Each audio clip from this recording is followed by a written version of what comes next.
Welcome to Chillin' 101. We hope this video helps. In this video, I will compare Ford Edge Cent vs which is better. Pay attention to engine feel, interior comfort, and real-world costs as I walk you through key differences. I describe acceleration, ride quality, seating comfort, cargo practicality, tech features, and typical maintenance expectations. Listen for trade-offs between sport tuning and everyday usability so you can choose the best fit for your lifestyle and budget.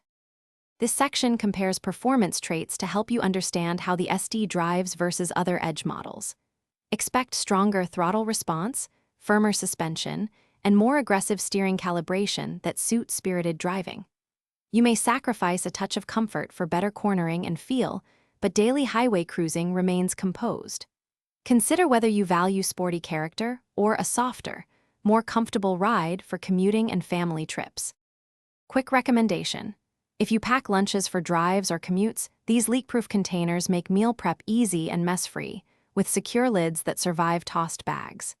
They save time, cut food waste, and fit neatly in cup holders or under seats, so your snacks stay put on bumpy roads. If you find this helpful, please subscribe and like. Check the description for the link and other deals. Now let's get back to the video. I cover cabin comfort and real-world utility, so you know what to expect inside the Edge SD compared to other trims. Sport seats hold you well in corners, while materials and trim choices influence perceived quality. Rear legroom and cargo capacity remain practical for families, and tech features like smartphone integration and driver assistance are generally standard. Think about daily comfort, long trip ergonomics, and how often you need hauling capability. Thanks for watching. Consider subscribing if we helped you.